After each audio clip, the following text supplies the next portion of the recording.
Morning. How are you? Good.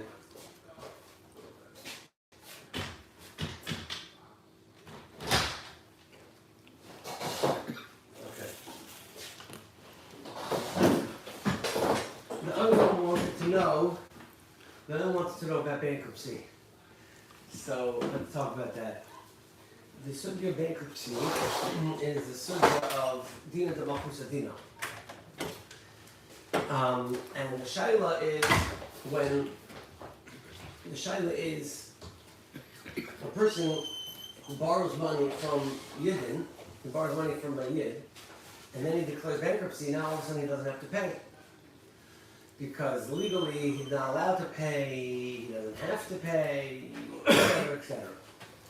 So, do we recognize this in Jewish law? You're a vendor, when you're a vendor, you sold someone money, you sold someone stuff on something on credit, etc. So, where does Dina de Malchus Dina play out over here? The Gabe bankruptcy. That's the shit. So, let's start with, we'll go through a little bit of the Sugya of Dina de Malchus Dina and see where it applies.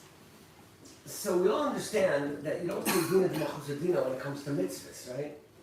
We all understand you're not going to say Dina de Malchus Dina when it comes to dinim, right? No one's going to say if I have a civil divorce, I don't need a get, right?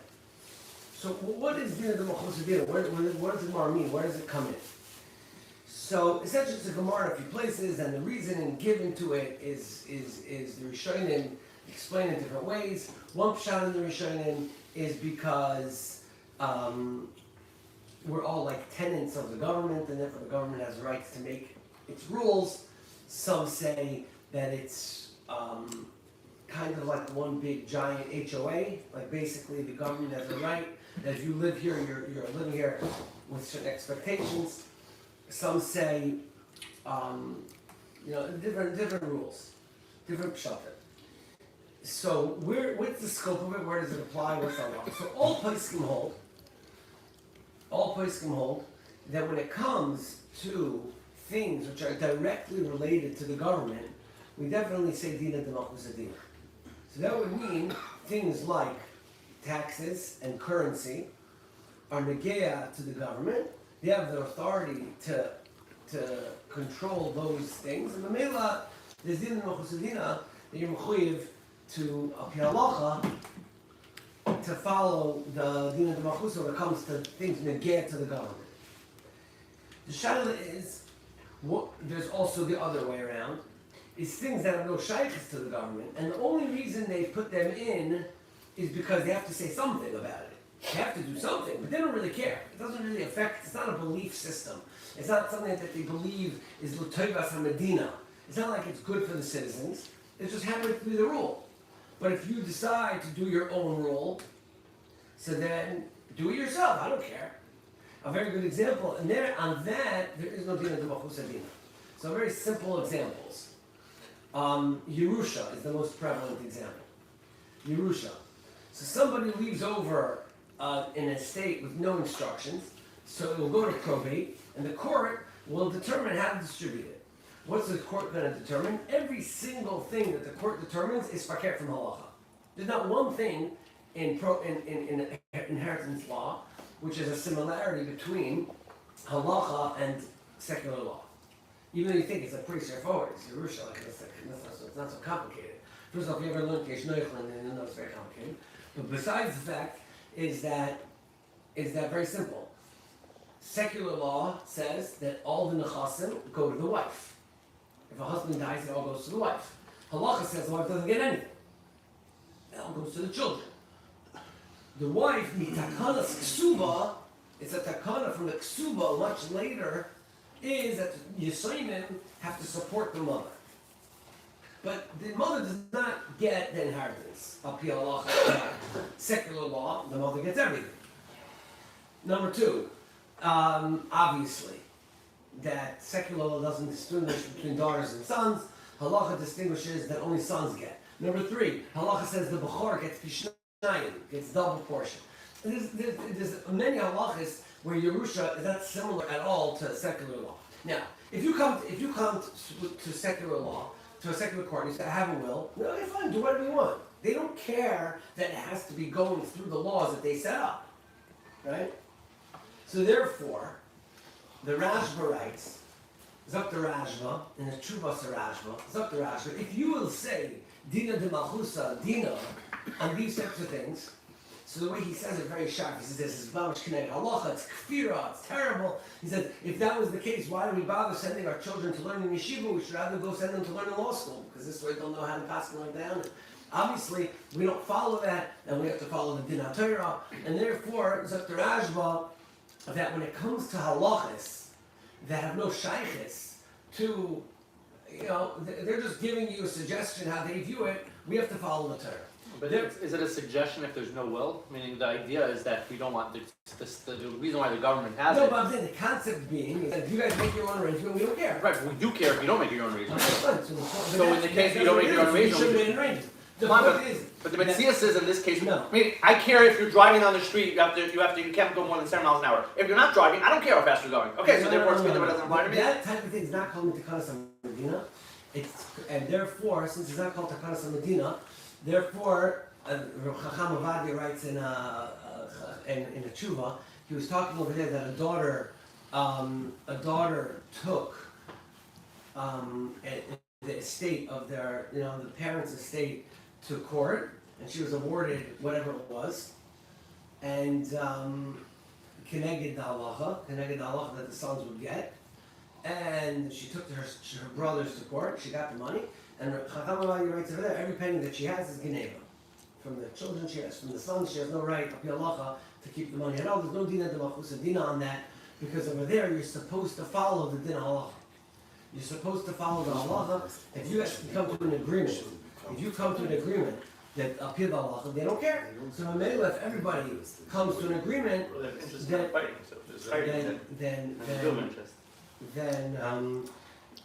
they would have to follow the halacha in such a case. Other examples is neighbor halachas. We discussed this when we discussed Nisira. But neighbor halachas. Two Jewish neighbors. As long as you guys figure it out, I don't care. Your tree is leaning over my pool. Alright. So if you don't complain to the government, they don't really care. As long as you guys get along and you get out of my hair, the government's not going to stick their nose in. They don't really care. You guys figure it out, you figure it out. So if you're allowed to figure it out, you have to figure it out up here halacha. Okay? Employment, all these types of things. Because these are things that be'etzem, it doesn't really matter. Be'etzem doesn't really matter. And it's just a way that is their understanding of the law. So we have to follow our understanding of the law. Okay? Just the questionable areas, let's say a car accident, insurance, these types of things. Do you follow Baba Kama? Do you follow? That's where it gets maybe a little bit of a gray area. But be aside, the concept is that Dina de Malchusa Dina does not apply to areas that are meant to be given over to the people to work it out. What about reporting your crime? So that's Messiah. We don't have time to get to that right now. But the it's also walking in gets illegal to not report certain crime. Okay, so Dina de Malchusa Dina we're talking about right now is specifically moment-related things. We're not talking about you're allowed to go 66 miles an hour at 65 zone. I didn't know this, We're not discussing social and other types of rules. We're discussing specifically money. Okay? So the two extremes that we have is things which are related to the government, such as taxes and currencies. There we follow Dina de Malchusa Dina. Things which have no shaykhs to the government, no shaykhs to society, no shaykhs to it's just that's the law in that case. Well, you're not allowed to follow Dina de Malchusa Dina. Yerusha makes a difference for the Dina Malchusa Dina. Depending on what tax bracket you are, to different people, they can get more taxes. No, everything has tax ramifications, but it's not a tax law. So as long as you guys work it out, right? So then they don't. That's fine. You're allowed to write a will. You're allowed to determine how your estate will be distributed. And the middle, as long as you guys come to an agreement, the agreement they have to come to is it has to be up to halacha. Okay. Now, how do you do halachic wills and all this stuff? I'm not going to talk about right now. But that's not for now. But the point is those are the two extremes. So where's the case in the middle? The case in the middle is where the Ramah says that they made rules with takanas hamedina. They made rules to help society in the way they view that society can be helped. Okay? So the Ramah seems to say that when there are laws that are made, the Takanas HaMedina, right? They don't want the rich to take advantage of the poor. They don't want to leave people, stranded like this or that. Social rules that are made with Takanas HaMedina. The Ramah seems to say that we are mechuyev to follow those. He's talking about a case where you took a mashkin on a loan. We discussed mashkin, and halachically there are limitations on the mashkin, but or the opposite, whatever. But legally, you have different halachas. He says you're allowed to follow the legal halachas of the mashkin. You don't have to follow the Torah halachas of the mashkin because din and malchus din. That's the Ramah. So the Ramah is pretty open. He's pretty more broad on din and malchus din. He's saying that anything which is a takanas HaMedina you could follow. The Shach argues mamish stark on this. And the Shach says chas v'sholom, you're going to go connected the Torah, even if it's the takanas HaMedina. That's not what we're talking about. They're talking about when the takanas HaMedina is not connected halacha. But if it's connected halacha, you can't follow it with takanas HaMedina. So how did you feel Resh with bankruptcy? I didn't fear us yet. Oh. At all. We just started. No wonder If I feared us, the shiur would be over. You finish your eggs, so you think I finished my shiur. Okay, hold on. So, we're not done yet. Hold on. Sounds right. There's more eggs, don't we, right? Also not finished. Okay. So the lashon of the shach is like this. He says the whole zekasafil dasarav. He has a whole shach. I didn't copy, but it's a whole shach over here. And so I'm going to explain the shita of the Ramah. And then I took out the time to explain the Ramah.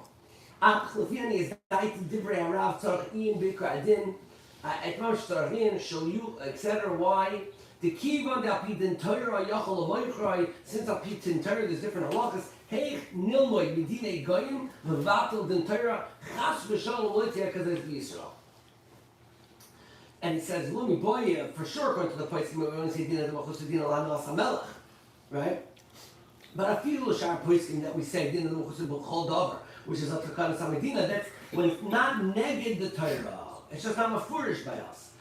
Avolod medina hagoyim b'chol davar neged Torah. Seinu chalila v'aday lo yeyasa king b'Yisrael. So let's say they would say that there's a rule you have to close your store on Sundays. Okay, so it's a nice thing. You would have it's a takanas HaMedina. They think that everyone needs a vacation, a place, whatever. Is it It's not a alcohol? religious thing. What? Alcohol. Blue Right, laws. right. Blue laws. Right. So it's a takanas HaMedina, and it's not neged the Torah. So then it's up to Shach. That's what the poskim are saying. But when it's neged the Torah, you don't follow din of malchus din neged the Torah, even when it's the takanas HaMedina. So let's take an example that was a big, and it was probably, I'm assuming, is still a very gigantic halacha. Is that in New York City, there's rent control, right? So what happens? You have a tenant living in an apartment, and the landlord wants to raise the rent and get the going rate. And he can't get the going rate because the guy's living in there because his great-grandmother, when she fell off the boat, moved into the apartment. She's paying $18 a month. And, you hacked it up in the last 50 years up to 100, but, right? But you can't, this apartment is rent controlled. There's nothing you can do about it. So what do you want to do? You want to kick out the tenant. Or tell them pay the going rate. So, Rav Henkin, back in the 60s, had this shiloh. You have a firm landlord and a firm tenant. The firm landlord is telling you, you're doing enough. I'll peek in, you're doing enough. You're forcing me to rent you the apartment below the going rate. No, that's the rule. Yeah, but the rule's stupid. The rule's connected to Torah. The rule, the Torah says you're not allowed to steal from a landlord, and the law says you're allowed to steal from the landlord. So, basically, right? You're doing enough. You're paying scarce way less than a sixth of the going rate, right? So the landlord says, I want to kick you out or pay the going rate, and I'll take you to a bezdin, and I'll pay the Torah. I'm allowed to. And he's telling Dina de Malchus Dina, you're not allowed to, right? So who's right? So Rav Henkin says in the Tshuva that this rule was made with Takanas HaMedina because it's very important that people should be able to afford rent, and otherwise the tenants will never have anywhere to live. Just like Takanas HaMedina, and we follow the Ramah, and he's okay with it. And Moshe Feinstein writes that he said if he says it's not so partial. It's not so partial. Because the Maisa, it's not necessarily the, it's connected in Torah, and it's not so partial to do it this way. But then Rav Moshe has a knetch. And this is a very important knetch when it comes to a lot of Dina de Malchusa scenarios.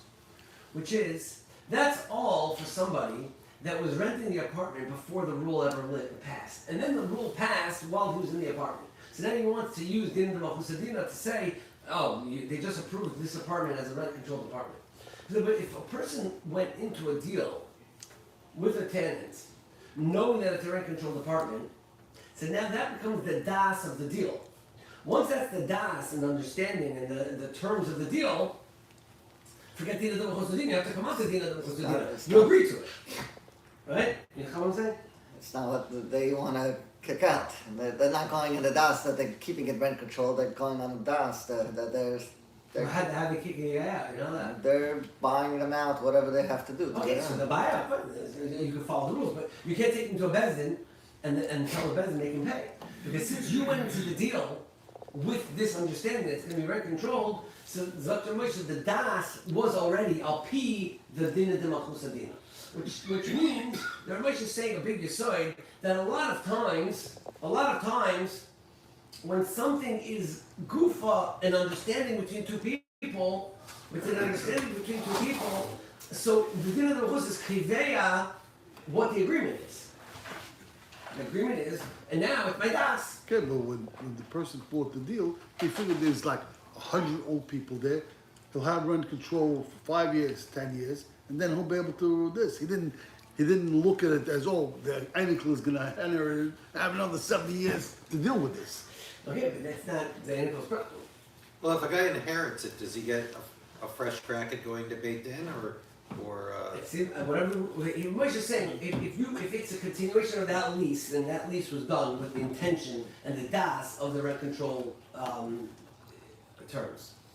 Was that lease done originally like a tefillah that it stays in place until Pius Mashiach? That's what they set up, Right.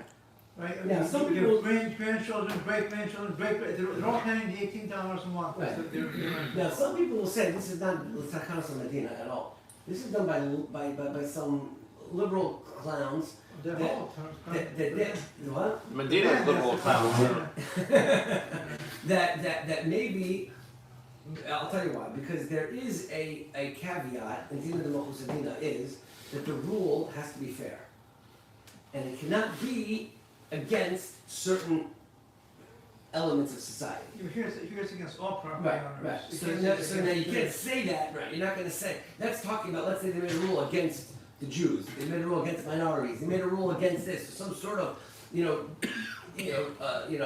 some sort of racist type of rule. So there, we don't have to follow Dina Malchusa Dina in such a They scenario. know that the Jews own real estate, so they made the rule, so therefore it's against the Jews. Yeah, right. So I'm saying that was Rav Henkin's mahalach on this. He held it was Takanas Medina, and since it's Takanas Medina, he validates it, and he says it works. and the rent control, even if it causes the owner losses, that it Even. costs more to I think it's by definition. maintain the building. What? That it costs more to maintain the building than it does from the rent he's collecting. Well, that's why there's 100,000 units in New York that are now sitting vacant because the owners don't want to put money into them. Yeah, because That's the crisis in New York. that's the whole thing. It doesn't work They have because it both ways, you Okay, can't Mamdani will lose take and money fix either. it. what? So it's okay, Mamdani's gonna fix it. Yeah. And they become government Yeah. properties. Yeah. Once he cleans up this. He's gonna fix it because they're gonna come to Florida and then no one's gonna care. Is he gonna clean up the sidewalks? Is that part of his thing? This is part of the share. See, I'll read you the lesson of Rav Henkin. He says, Choik hadira shel hamamshala hu yashar. Ours, What? he's saying for us, the American laws. He said the American laws of dira, this rent control. Yeah, sure. hu yashar. Mesugan u'makubal b'frat ba'ar ma'abayis ki hu mechuven neged mafkiei she'arim u'poishtei oiros aniyim. He's saying it's to protect people that take advantage of the poor. I mean, maybe philosophically it is like that, but now it's the poor taking advantage of the rich, right?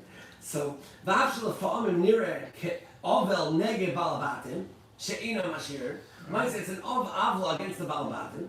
He came derech hachoy. Shel fa'amim nifga b'yosher v'azina basaruba. Ma'aseh, even though sometimes the landlords get messed up, overall it's a healthy, good rule. So that's what he wants to say.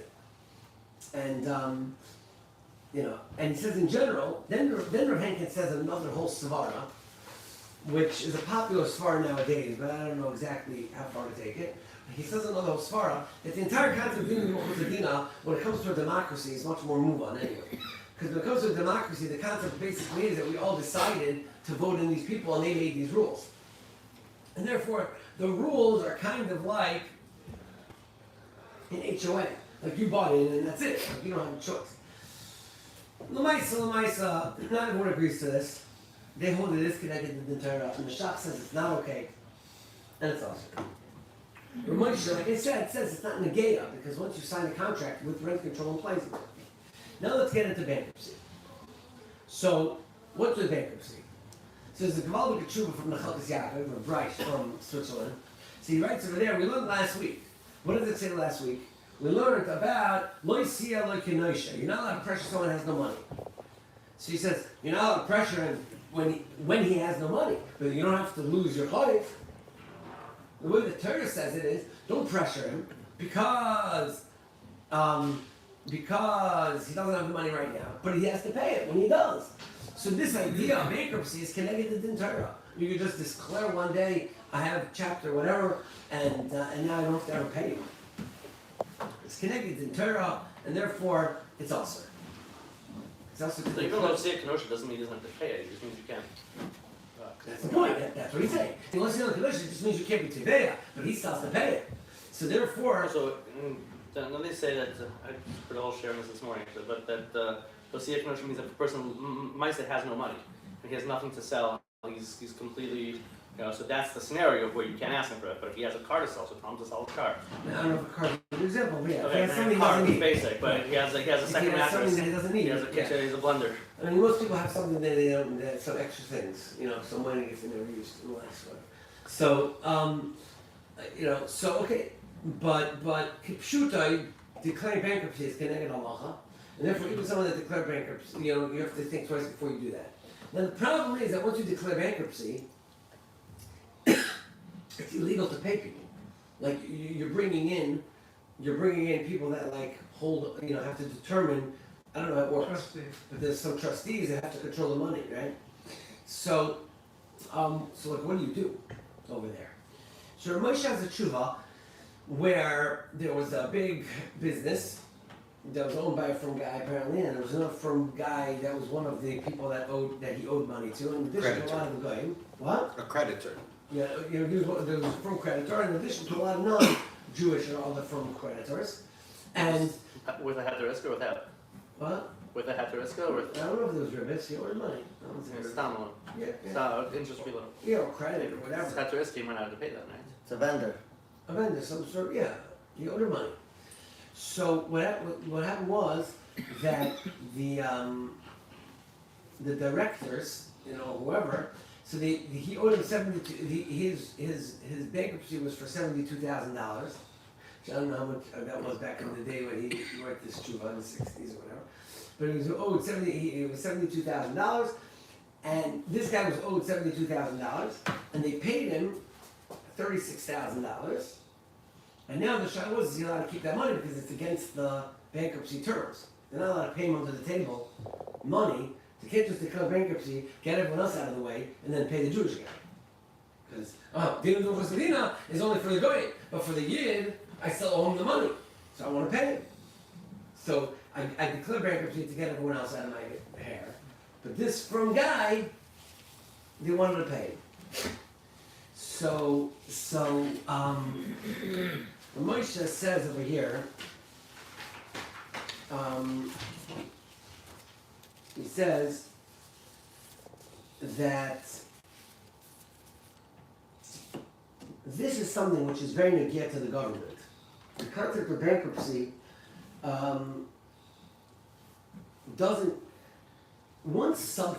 he says, once something is determined by the government to be a certain way, they don't want people to now undermine the rules of their system. That's already negate to the government. As we were saying, people was within as things that are negate to the government. Once you declare, so whether you want to pay your chayvus or don't want to pay your chayvus, don't declare bankruptcy, that they don't care. But once you declare bankruptcy, the rules are very fixed. And it's a very, very, what's the word? It's a very, Strict. yeah. Inflexible. A lot of guidelines. It's, I know what you're working on. Yeah, the industry. It's a regulated industry. It's a very regulated concept. Once there's bankruptcy, then this guy's entire life is very regulated by the law. At that point, it's up to Moshe. At that point, now the Nebuchadnezzar hits that if you did declare bankruptcy, you have to follow the rules of the bankruptcy, because that type of the government wants to know that you're not playing shtick against the bankruptcy. On top of the Mechna. He's saying that will go over the halacha because that's something even if which it's the government cares about. Even if it's steer to halacha? Yeah, because that's like taxes already. Why is taxes steer to halacha? No, I'm saying that once you're dealing with things which are negated directly to the government, then the halacha part doesn't make a difference. It's So how negated it to the works? government.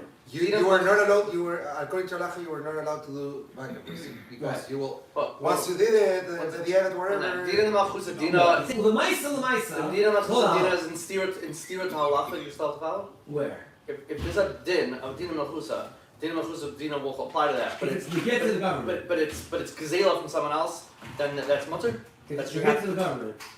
Even though you're stealing from another guy. No, because that guy has no right to do what he did either. What do you mean? What did he do? Meaning the Gemara talks about if the government goes and takes illegally wood from somebody's backyard and built a bridge, you're allowed to walk on it and it's not Geneva from him because he has to give them the bridge. It's not Geneva. He has a help. So the point is that over there, once there's din on things that get to, no, hold on, I'm not saying against halacha here anyway. Because in the end, this guy may still owe the money. He can write a prose bull and be paid in 40 years from now. He still owes the money. He can't. The question, Legally, he can't do that. I don't know what could happen in 20 years from now. At some point in time, it's a certain amount of time. Eventually, he still owes him the money on paper. But this idea for him to go pay now the money under the table, it's not too much like this. It says, "V'lachin l'maisa v'ha'ov d'sheruvein shechayavis lahachevra $62,000. Shenafnu lo the directors $36,000. The pirachavitoli. If they did it after you already declared bankruptcy, so he says. Also, it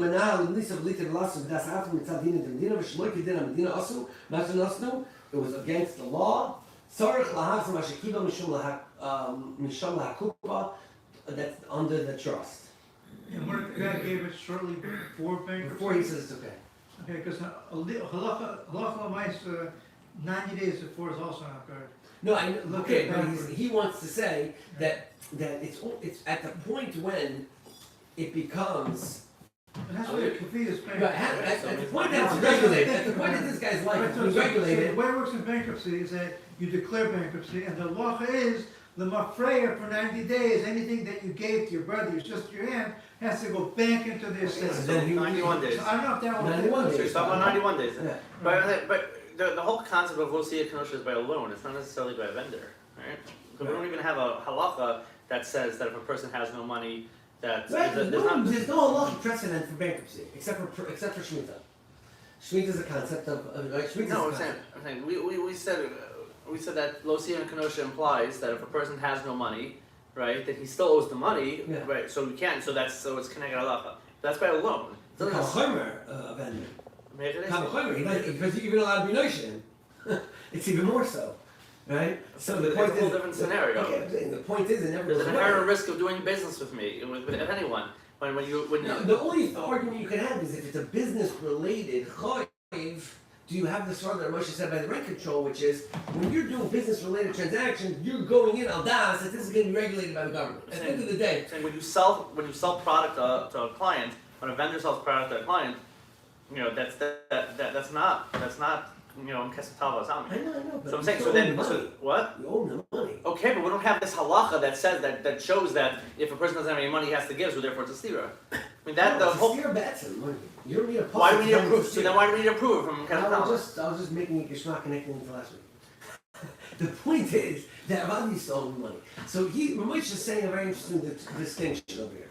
That bankruptcy is not so partial. He's not just determining now if you're allowed to declare bankruptcy and if you have to owe the money and all that. He's not getting involved in that. But he is saying that once you did declare the bankruptcy, then you can't be all from now and want to pay back your chayvus. Now you have to follow the rules of the bankruptcy. Well, why can't we say that it's like the same thing as rent control? I don't think Ramesh holds like Rav Henkin rent control either. So Hankin would hold that he doesn't owe you the money, he's 100% off the hook.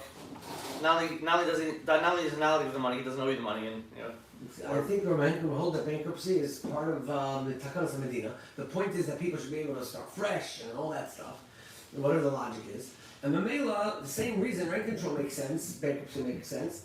And Mamela, we have to follow the thing. But I don't think that the mainstream now, Lagabe halacha l'maisa in Bati Din, there's a very big range in Bati Din if they respect bankruptcy. Because you have the Rav Henkin people that will say, Dina Dina, and whatever, when you lend money, when you're going into transactions, you know this concept exists, or whatever. And then I think there's the more, the other philosophy, which promotes more the Chush Mishpat and the Torah angle, and tries to avoid Din and Din unless there's no way out of it. And those Bati Din will not go with bankruptcy necessarily. It could be that they would have to respect this issue, that once they got declared bankruptcy, we can't go through the Bezdin process and take money and give it to you, because once it's bankruptcy, you can't be Tivei Achoiv anymore. You already give up your rights, and you have to wait 10 years or whatever it is. But it's a very big machlokes in Batei Din about how to deal with this issue. It's the B'chol not Pasher, and there's basically two types of philosophies, like I said before. So, It depends on the basin that you bring the. what? It will depend on the basin that you bring the. depends on which basin you go to. No, because the Tovea can says I go like. It's a stop. You cannot say I go like Ramesh or I go like Okay, Ramesh. so the Bezdin will listen to the Tivei. I'm saying, at the end of the day, the philosophy of the Bezdin is what's going to be what's Kivei of Psak in that The case. Toveh is machmer that you own the money. And So the Tivei should have done his research before he went to the Bezdin. Which basin too? Yeah. Okay. So that's the halacha negei bankruptcy, rent control, other such things. But otherwise, when it comes to anything that has to do with neighbors, with friends, with things like this, you really hold you're supposed to follow the halacha more than Dina de Machusa, and that should be covered the way we look at it. Thank you, Rabbi. Next week, Yitz Hashem, we're going to talk about Otar Sargayim. With the caveat of Diane Kahana, they just found the word, Yeah, exactly.